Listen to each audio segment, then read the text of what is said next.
নমস্কাৰ দৰ্শকসকল, এছএনইউজ অসমৰ তৰফৰ পৰা মই দীপাঞ্জলি ৰাখে আপোনালোক সকলোকে স্বাগতম জনাইছোঁ। প্ৰিয় দৰ্শক, আমি এছএনইউজৰ টিম বৰ্তমান উপস্থিত আছোঁ হাৰিয়ানা ৰাজ্যৰ খটলুকাশ্ৰমৰ ধানানা ধামত। ইয়াত বিভিন্ন ৰাজ্যৰ পৰা বিভিন্ন দেশৰ পৰা ক'বলৈ গ'লে বিভিন্ন শ্ৰদ্ধালু আহি ইয়াত উপস্থিত হৈছিলহি। আজি এই অনুষ্ঠানৰ মানে বিশ্ব শান্তি সন্মিলনৰ আজি সামৰণি দিন। ইয়াত আমি বিভিন্নজন ব্যক্তিক লগ পাইছোঁ। আমাৰ অসমৰ পৰাও ইয়ালৈ বিভিন্ন ঠাইৰ ব্যক্তিসকল আহিছে। মই ইয়াৰ কাষতে এগৰাকী ব্যক্তিক লগ পাইছোঁ আমাৰ অসমৰ। তেখেতে আহি ইয়াত কেনেধৰণৰ কি অনুভৱ কৰিলে সেই বিষয়ে কিছু কথা জানোচোন আহক। নমস্কাৰ ছাৰ। চাহেব, আপুনি ইয়ালৈ কেতিয়া আহিলে? সমাগমৰ দিনা আহিছে? সমাগমৰ দিনা বুলি নহয়, মই আহিলোঁ তাৰ পৰা 28 তাৰিখে অসমৰ পৰা। 28 তাৰিখে আহি পেলাই ইয়াত 30 তাৰিখে পালোঁ।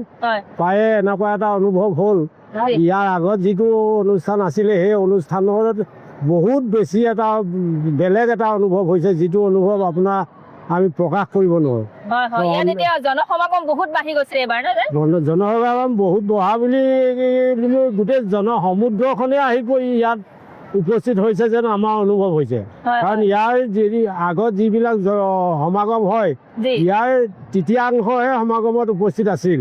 কিন্তু আজি যিটো সমাগম আমি দেখিলোঁ, বিশ্ব শান্তিৰ কাৰণে গুৰুদেৱে যিটো ব্যৱস্থা লৈছে, আৰু তাতকৈ উৎসাহিত হৈছে যে গুৰুদেৱে বৰ্তমান এতিয়া জেল ধামৰ পৰা আহি পেলাই ইয়াত আছেহি। তেখেতৰ অনুগামীসকলে তেখেতক দৰ্শন কৰিবলৈও তেখেতলোকৰ মনত লৈ পেলাই হাবি আখেৰে ইয়ালৈ আহিছে।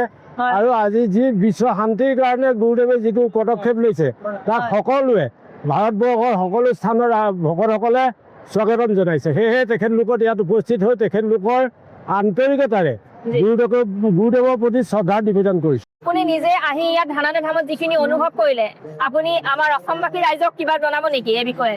অসমবাসী ৰাইজক মই কি ক'ম, এটাই ক'ব বিচাৰিছোঁ যে ইয়ালৈ আমি অসমৰ সকলো ভকত আহক, জগতৰ আহক, আহি পেলাই ইয়াৰ যিটো পৰিৱেশ, এই পৰিৱেশটো উপলব্ধি কৰক।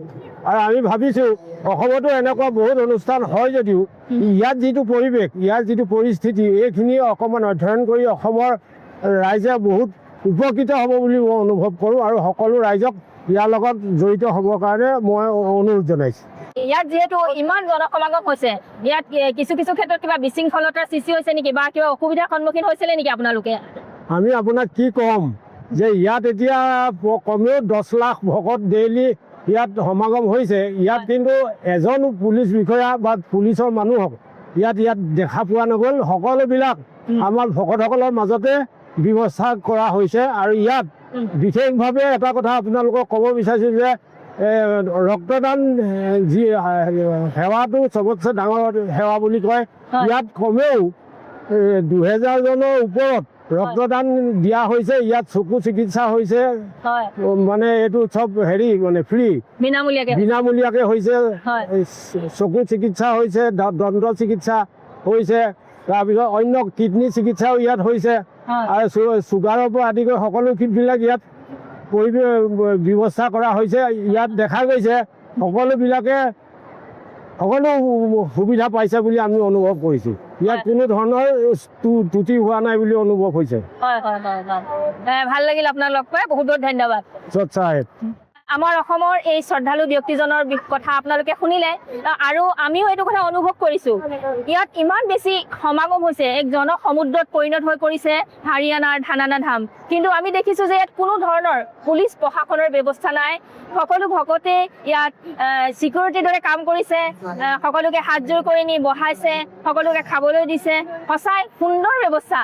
এই ব্যৱস্থা নিশ্চয় সকলোৱে আঁকোৱালি লোৱাটো উচিত। আৰু আমি দেখিছোঁ ইয়াৰ আধ্যাত্মিক যি প্ৰদৰ্শনী যি অনুষ্ঠিত কৰিছে, সেই প্ৰদৰ্শনীত সম্পূৰ্ণ সৃষ্টি ৰচনাৰ বিষয়ে সুন্দৰভাৱে প্ৰদৰ্শন কৰিছে। সেয়াও নিশ্চয় চাবলগীয়া হৈছে। গতিকে আপোনালোকে ভিডিঅ'সমূহ চাই থাকিব, নিশ্চয় এই বিষয়ে সবিশেষ জানিব। ধন্যবাদ।